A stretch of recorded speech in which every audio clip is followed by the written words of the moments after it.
Mahal, naaalala mo pa ba? By Cloud. Mahal, naaalala mo pa ba noong una tayo ay magkakilala? Kasi ako, oo. Tandang-tanda ko pa. Dahil ito yung araw na agad ako ay nahulog at di nag-atubili na ikaw ay lapitan at sabihin na nais kitang ligawan.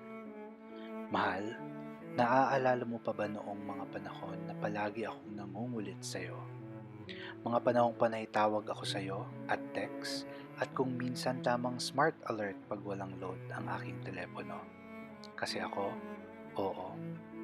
Dahil ito din siguro ang mga dahilan kung bakit ko nakuha ang matamis mong oo.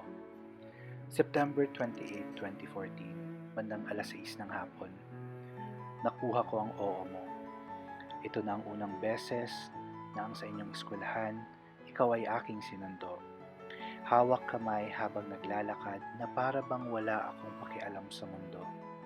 Ito ang unang araw na nasabi ko sa sarili ko, ako ay kinumpleto mo. Lumipas ang 2 taon, tayo ay nagpasyang magsama sa iisang bubong. Napakaraming pagsubok ang dumaan sa atin, pero parehas natin itong walang takot na sinalubong. Hanggang sa tayong dalawa ay magkaroon ng anak, labis ang aking saya sa unang paghawak. Ngunit sadya yatang mapaglaro ang tadhana dahil dumating tayo sa araw na ang isa sa atin ay susuko na. Araw na sa pag-intindi sa akin ay nagsawa na. Ilang araw, linggo at buwan na din ang lumipas mula nang ikaw ay nagdesisyon na pumalas. Ngunit nandito pa rin ang sakit at kirot na iyong iniwan. Sakit at kirot na kailanman ay di ko malilimutan. Sakit at kirot na aking pinaguhugutan. Sakit at kirot na may marami akong natutunan. Kaya mahal, naalala mo pa ba kung papaano tayo nagsimula? Nais kong magbalik tanaw sa mga pangako nating dalawa na ang bagay lamang na makakapaghiwalay sa atin ay isa sa atin ay papanaw. Pero alam mo, kahit ano ang nangyari, mahal na mahal kita. Wala na akong ibang ninais kundi ikaw ay makasama. Masakit man sa akin na ako ay mag-isa dito sa kabiasnan. Kailangan kong tanggapin kasi ako din ang dahilan. Mahal, sabik na akong kayo ay makasama. Ikaw agad ang hinahanap ko pagising ko sa umaga. Gusto ko ulit makasama habang nag-aagahan.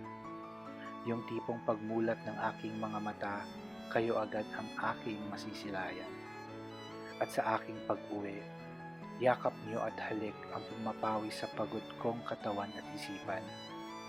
Mahal, naaalala mo pa ba ang daan pabalik sa akin? Kung naalala mo pa, balik ka na please. Mahal, nais kong iyong tandaan at lagi mo sanang maalala na nandito lang ako palagi, iniintay ka. Aantayin ko kayo kahit gaano pa katagal, kasi ganun ko kayo kamahal. Masakit mang isipin na may mga bagay o problema talagang di kayang ayusin. Pero may mga bagay din na kung minsan ay kailangan na lang din natin tanggapin. Malaki kang parte ng nakaraan ko, kaya hindi ko alam kung papaano ang bukas nang wala ka sa piling ko. Mahal, kumakatok muli ako sa puso mo. Gagawin ko lahat ang nais mo para ako ay maging parte muli ng buhay mo.